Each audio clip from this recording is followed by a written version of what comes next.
Hello viewers, welcome back to our channel. ఈరోజు మనతో మాట్లాడడానికి senior journalist and cine critic Immandi Ramarao garu ఉన్నారు. ఆయనతో మాట్లాడి మరికొన్ని విషయాలు తెలుసుకుందాం. Hi sir. అదే నిజమైతే మరి నిజంగా హనుమంతుడు థియేటర్కి వచ్చినప్పుడు మరి అంటే ఒక దేవుడిని మనం ఎలా అయితే ఆరాధిస్తామో హనుమంతుడు కూడా దేవుడు కాబట్టి మరి అలా అయితే ఎవరైతే పీరియడ్స్ టైంలో ఉమెన్ ఉంటారో దేవుడి దగ్గరికి వెళ్ళరు. అప్పుడు అలాంటి ఉమెన్ థియేటర్స్కి రాకూడదా? అండ్ చెప్పులు వేసుకెళ్ళరు దేవుడి దగ్గరికి, మరి థియేటర్స్కి చెప్పులు వేసుకోవద్దా? అలానే హనుమంతుడు సినిమా అయినప్పుడు మరి క్రిస్టియన్స్ ముస్లిమ్స్ ఈ మూవీ చూడకూడదా? అలా కాదమ్మా, ఆయనకి కావాల్సింది ఆ పక్క ఎవరున్నారో కూడా చూడ్డు. ఆ శ్రవణం రామనామం తప్ప మిగతా వింటాడని నేను అనుకోను. అర్థమైందా? ఆ శ్రవణం వింటే పొడగించిపోతాడు అన్నమాట. ఇందాక చెప్పింది పూర్తిగా వినలేదు. అయితే ఏమైందంటే 30 రోజులు అయిన తర్వాత సరిగ్గా ప్రసాదాలు పంచుతున్నారు, ఒక కోతి చేయి చాపింది ప్రసాదం కోసం. అప్పుడు నిజంగా అందరూ కూడా నిజమైతే జై శ్రీరామ్ జై శ్రీరామ్ జై శ్రీరామ్ అంటే చెట్టు ఎక్కిపోయింది. తర్వాత ఎక్కడికి వెళ్ళిపోయిందో తెలియదు. అది చాలామంది జీవితాల్లో ఇది రుజువు అవుతుందన్నమాట. అలాగే ఇక్కడ మనం అంటే వాళ్ళు దీన్ని ఒక విధంగా మార్కెటింగ్ అనుకోండి. మార్కెటింగ్ కోసం వాళ్ళు చేసినప్పుడు కూడా ఆయన ఆత్మతృప్తి కోసం చేసుకుంటాడు. ఎవరు? హనుమంతుడు వారు ఏంటంటే ఆ పారాయణం వింటాడు, రాముందు చూస్తాడు, కాసేపు పొలకించిపోతాడు. ఆయన నచ్చినట్టయితే కాసేపు ఉంటాడు, నచ్చకపోతే వెళ్ళిపోతాడు. ఎక్కడ కూర్చుంటాడో తెలియదు. తర్వాత ఏమో సినిమా హాల్ లాంటి ప్రాంతానికి రావాలంటే ఏదో మనిషి రూపంలో వస్తాడు. మీకు అందరికీ తెలిసేలా రాడు కదా. తెలిసేలాగా ఉంటే వానర రూపంలో ఉన్న హనుమంతుని బతకనిస్తారా?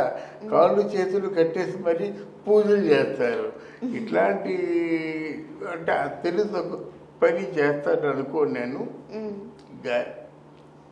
ఆ రామనామానికి పొలకించిపోతాడనమాట. బట్ డెఫినెట్గా వస్తాడు, కానీ ఏ రూపంలో వస్తాడో ఏ రూపంలో పూజలు అందుకుంటాడో మనం తెలియదు.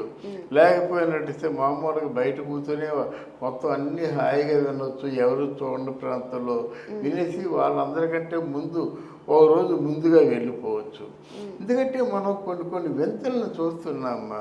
మొన్న ఏదో ఒక వీడియోలో చూశాను, ఒక ఆవు సాయిబాబా గుడిలో హారతులు అవుతుంటే పరిగెత్తుకొని వచ్చేసి మెట్లు ఎక్కేసి సాయిబాబా దగ్గర మోకరిల్లు కూర్చుంది.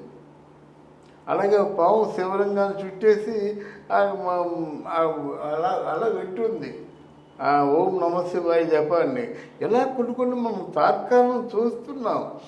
దాన్ని చూస్తుండగా కూడా మనం దబాయించాలంటే అది కరెక్ట్ కాదు కదా. So let us hope the best. ఒక సెంటిమెంట్ ఉంది కదా. ఇప్పుడు ఫెయిత్ ఈజ్ గాడ్ అంటారన్నమాట. మన విశ్వాసమే మన తాలూకు దేవుడు మాట. విశ్వాసం అందరికీ ఉంది. రామాయణం అంటే విశ్వాసం లేకపోతే ఊర రామాలయాలు ఎలాగుంటాయమ్మా? ఏ చిన్న ఊరు వెళ్ళండి, ఏ చిన్న పల్లెటూరులో ఒక వీధిలో చూడండి, అక్కడ రామాలయం ఉంటుంది. ఆ విశ్వాసమే కట్టించింది. రామాలయం లేకుండా ఒక వీధ అని అనిపిస్తుంది అన్నమాట. అంత బాగా ఆ రాముడి తాలూకు భక్తి పారవశ్యంలో హైందవులు ఉన్నారు. అది. Thank you so much sir. అయితే మీరు ఇందాక ఏవైతే చెప్పారో కొన్ని ఎగ్జాంపుల్స్, ఆవు వెళ్ళడము, పాము చుట్టడం, ఇలాంటివి కొన్ని చూసినప్పుడు విన్నప్పుడే మనకి దేవుడు ఉన్నాడు అని నిదర్శనం అని అనిపిస్తుంటది అన్నమాట. ఎంత టెక్నాలజీ వచ్చినప్పటికీ ఇలాంటివి కొన్ని నమ్మాలనిపిస్తుంది. నమ్మాలమ్మా. ఇప్పుడు అమ్మవారి దగ్గర గుండం తొక్కుతూ ఉంటారన్నమాట. ఇంత గొయ్యి తీసి ఆ గొయ్యి నిండా అగ్నిపులు ఉంటాయన్నమాట. ఎవరో పోదారి ఏదో కాళ్ళకి ఏదో పసరు రాసుకున్నాడు, వెళ్ళాడు అనుకుంటాం. ఆ పోదారి తాలూకు భార్య ఏదో పసరు రాసుకుంది, వెళ్ళా అనుకుందాం. అలా కాకుండా ఆ చూసేవాళ్ళు పూనకాలు వచ్చిన వాళ్ళు, నీలాంటి వాళ్ళు, ఒక చిన్నపిల్లలు ఆ గుండంలో దూకెళ్ళిపోతుంటే ఎంతో శక్తి లేకపోతే కాళ్ళు అని కాలిపోవా. నమ్ముకున్న వాళ్ళకి నమ్ముకున్నంతమ్మా. ఏదేనంతే నమ్ముకుంటూ విశ్వాసమే భక్తి. ఆ విశ్వాసమే భక్తి. ఆ భక్తి ఉన్న వాటికి దేవుడు అందుబాటులో ఉంటాడు.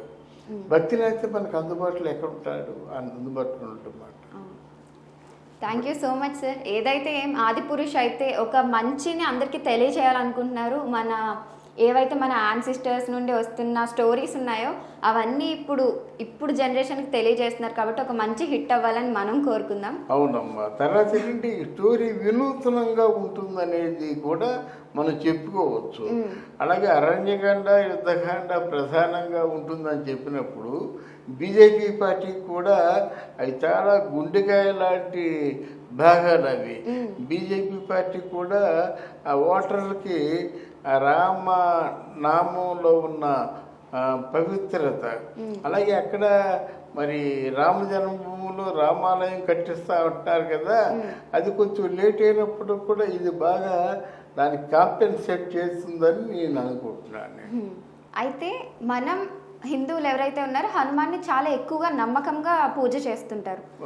కానీ ఈ ఆదిపురుష్ మూవీ రావడంతో శ్రీలంక సైడ్ వాళ్ళు ఎక్కువగా రావణుడిని బాగా ప్రార్థిస్తారు కాబట్టి జై రావణ్ అని ఒక కోడ్ స్టార్ట్ చేశారు. అలానే జై శ్రీరావణ్ అని ఒక మూవీ తీస్తారన్నట్టు కొన్ని టాక్స్ అయితే బయట నడుస్తున్నాయి. దాని గురించి మీరేమంటారు?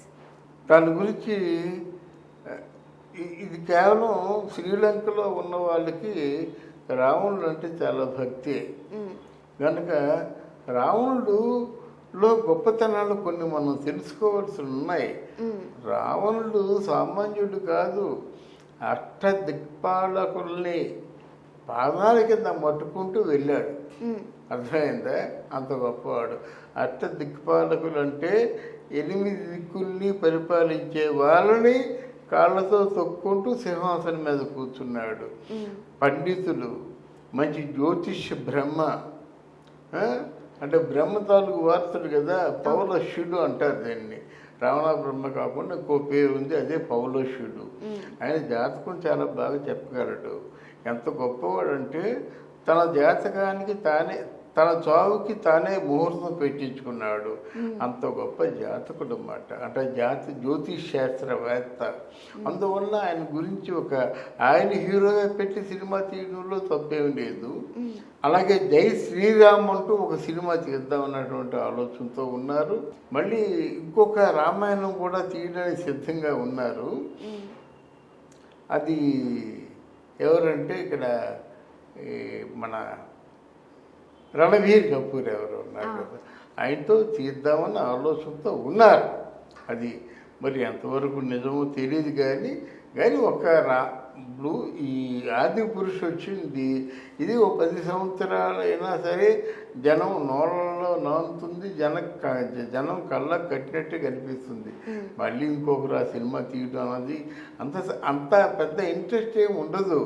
జై రావణ్ తీయడం కరెక్ట్, కానీ మళ్ళీ శ్రీరామ్ అంటూ సినిమా తీసినట్టయితే మరి అది వాళ్ళు ఎంతవరకు సక్సెస్ అవుతారో వేచి చూడాలి. Thank you so much sir. And చూసారు కదా, ఇవి ఈరోజు విశేషాలు. మరిన్ని ఇంట్రెస్టింగ్ అండ్ ట్రెండింగ్ న్యూస్తో మళ్ళీ ముందుకు వచ్చేస్తాం. Until then bye bye.